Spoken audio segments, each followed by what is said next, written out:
चलिए दोस्तों, हम लोग ज्यामिति स्टार्ट करते हैं। ज्यामिति में हम लोग वृत्त देखेंगे, है ना। वृत्त से संबंधित पहला वीडियो और दूसरा वीडियो हमारा हो गया है, जिसमें हम लोग बेसिक चीज़ देख लिए हैं।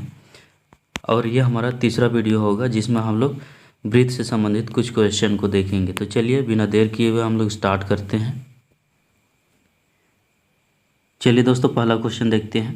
AC और BD किसी वृत्त की दो जीवाएँ हैं। यदि ये जीवाएँ एक दूसरे को समद्विभाजित करती हैं तो ABCD क्या होगा। तो चलिए दोस्तों, हम लोग देखते हैं। कोई वृत्त है हमारा ये, जिसमें कह रहा है AC और BD एक दूसरे को समद्विभाजित करते हैं। तो देखिए दोस्तों, इसमें हम लोग क्या करेंगे कि दोनों जीवाओं को केंद्र पर से होकर के ले जाएंगे, तभी दोनों एक दूसरे को समद्विभाजित करेंगे, है ना। क्योंकि अगर दोनों को केंद्र पर से ना ले जाएं, मान लीजिए इसको हम लोग ऐसे ले जाएं, तो देखिए दोस्तों, ये दोनों आपस में बराबर हो सकते हैं, पर ये दोनों आपस में बराबर कभी नहीं होंगे। तो इसलिए चलिए दोस्तों, हम लोग दोनों को केंद्र पर से ले जाते हैं ताकि दोनों एक दूसरे को समद्विभाजित करें। ये हमारा केंद्र O है। केंद्र से परिधि तक की दूरी हमारा त्रिज्या हो गया, है ना। केंद्र से परिधि की दूरी त्रिज्या, ये भी त्रिज्या, ये भी त्रिज्या, मतलब सभी आपस में बराबर हो गए, मतलब एक दूसरे को समद्विभाजित कर दिए। क्वेश्चन में यही कह रहा है कि एक दूसरे को समद्विभाजित करते हैं, बराबर भागों में बांटते हैं। तो चलिए हम लोग देखते हैं। ये हमारा क्या था क्वेश्चन, ये हमारा AC था और ये BD था। BD एक दूसरे को समद्विभाजित करते हैं।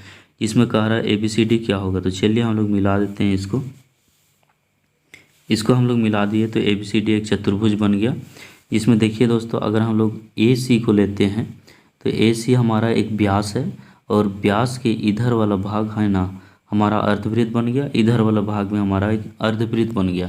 तो चलिए हम लोग नीचे वाला पार्ट में पहले देख लेते हैं। अर्धवृत्त में, इस अर्धवृत्त में देखिए दोस्तों, इसमें हम लोग क्या देखते हैं, ABC ये हमारा परिधि पर कोण बन रहा है अर्धवृत्त का। तो ये हमारा कितना हो जाएगा, 90 डिग्री का कोण बन जाएगा, है ना। ये हमारा 90 डिग्री बन जाएगा। अगर हम लोग ऊपर की ओर देखते हैं तो ये भी हमारा अर्धवृत्त है, जिसमें परिधि पर कोण है ADC, तो ये भी हमारा 90 डिग्री बन जाएगा।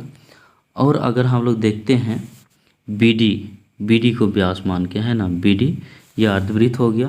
तो इधर का पार्ट एक अर्धवृत्त, इधर का पार्ट एक अर्धवृत्त हो गया। अगर BD को जीवा व्यास को हम लोग लेते हैं तो तब देखिए ये वाला कोण भी हमारा केंद्र पर 90 डिग्री बनाएगा, और इधर लेते हैं तो ये वाला कोण भी हमारा 90 डिग्री का कोण बनाएगा। तो हम लोग देख लिए कि सभी कोण 90 डिग्री का बन रहा है। तो या तो ये हमारा आयत हो सकता है या वर्ग हो सकता है ना। तो ऑप्शन में हमारा दिया आयत, तो C नंबर हमारा हो जाएगा आयत। तो यही हमारा आंसर हो जाएगा। चलिए दोस्तों, अगला प्रश्न देखते हैं हम लोग। यदि किसी वृत्त के 8 सेंटीमीटर लंबी जीवा की न्यूनतम दूरी 3 सेंटीमीटर है, तो वृत्त का व्यास क्या होगा। चलिए दोस्तों, देखते हैं हम लोग। ये हमारा कोई वृत्त है, जिसमें AB हमारा जीवा है, AB जीवा है, जिसमें क्या कर रहा है, ये 8 सेंटीमीटर दिया है। 8 सेंटीमीटर न्यूनतम दूरी है ना, केंद्र से न्यूनतम दूरी ये दिया है 3 सेंटीमीटर।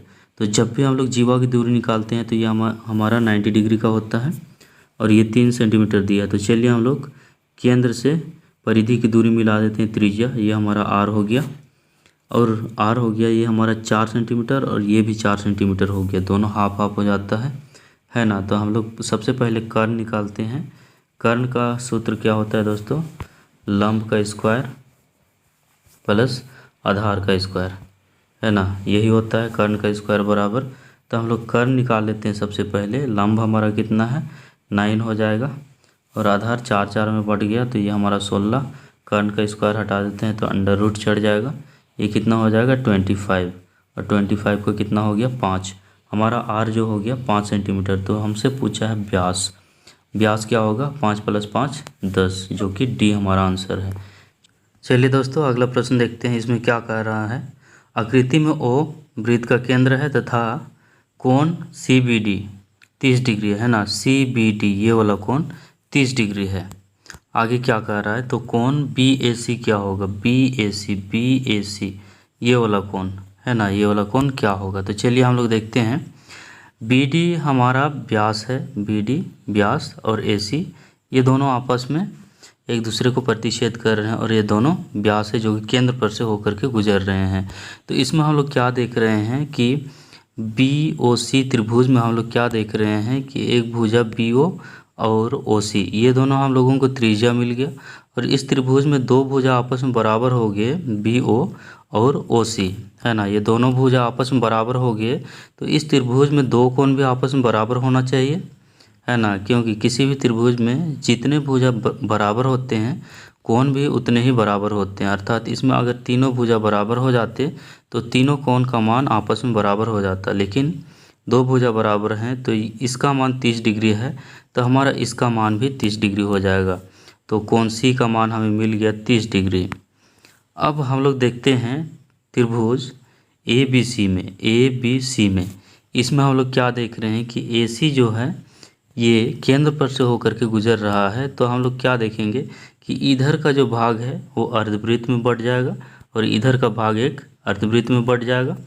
अब हम लोग अर्धवृत्त में देख रहे हैं तो क्या देख रहे हैं कि ABC जो है परिधि पर 90 डिग्री का कोण बनाएगा, है ना। ये 90 डिग्री का कोण बनाएगा। तो हम लोगों को ये 90 डिग्री मिल गया और ये हमारा मिल गया 30 डिग्री। तो हम लोग त्रिभुज ABC में अगर देखें तो इसमें दो कोण का मान हमें मिल गया 90 और 30 डिग्री। तो हम लोग कोण A का मान आसानी से निकाल सकते हैं, क्योंकि त्रिभुज के तीनों कोणों का मान 180 डिग्री होता है, जबकि दो कोण का मान हमें मिल गया 90 और 30, कितना हो गया 120। अगर इसको हम लोग घटा देते हैं तो 60 डिग्री हो जाता है, जो कि हमारा मान निकला कोण BAC का, है ना। कोण BAC का, BAC, और इसी को पूछा था हमारा BAC, जो कि हमारा आ गया 60 डिग्री, और यही हमारा आंसर हो जाएगा इस क्वेश्चन का B नंबर। आकृति में कोण ABC ज्ञात कीजिए। ABC ये वाला कोण पूछ रहा है ना। तो चलिए हम लोग आकृति देखते हैं। देखिए दोस्तों, हमें AP एक स्पर्श रेखा दिखाई दे रहा है ना, और CP ये भी दोनों एक स्पर्श रेखा है। तो स्पर्श रेखा है तो OC यहाँ एक त्रिज्या है और OA भी त्रिज्या है। तो यहाँ पर कितने डिग्री का कोण बनेंगे, यहाँ 90 डिग्री का कोण बनेगा, प्लस यहाँ भी 90 डिग्री का कोण बनेगा, क्योंकि स्पर्श रेखा से हम लोग मिला दिए हैं OA त्रिज्या और OA त्रिज्या। जब भी स्पर्श रेखा से हम लोग त्रिज्या को मिलाते हैं तो स्पर्श रेखा पर 90 डिग्री का कोण बन रहा है। तो हम लोगों को चतुर्भुज APCO इसमें क्या दिखाई दे रहा है कि तीन कोण का मान हमें मिल चुका है, A का, C का और P का। तो हम निकाल लेते हैं कोण AOC, इसका मान निकालते हैं, है ना। तो चलिए निकालते हैं। किसी भी चतुर्भुज के चारों कोणों का मान कितना होता है 360 डिग्री, जबकि हमें मिल गया है तीन कोणों का मान 50, 90, 90, है ना। तो इसको हम लोग निकालते हैं। 90, 90, 180 हो गया, प्लस 50 हो गया। इसको हम लोग घटाते हैं 360 करके, माइनस 0, 230, इसमें से हम लोग घटाते हैं तो 13, है ना। 130 डिग्री आया। इसका मान AOC का 130 डिग्री मान आ गया, 130 डिग्री। तो देखिए दोस्तों, हम लोग देखते हैं AC ये हमारा कोई चाप है ना, ये चाप है, और इसी चाप के द्वारा केंद्र पर कोण बना है AOC, है ना, AOC, जिसका मान 130 डिग्री है।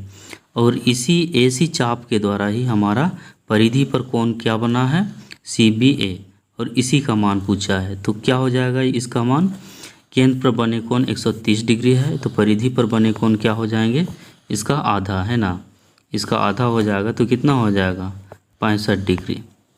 क्यों, क्योंकि एक ही चाप के द्वारा बना है। तो हमारा आंसर हो जाएगा B नंबर। चलिए दोस्तों अगला प्रश्न देखते हैं।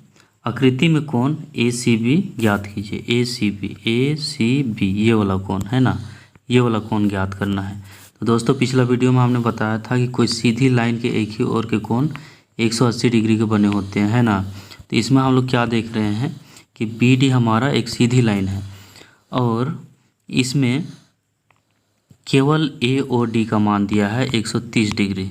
तो चलिए हम लोग निकाल लेते हैं क्या, कोण इसका मान निकालते हैं ना, AOB का मान निकालते हैं।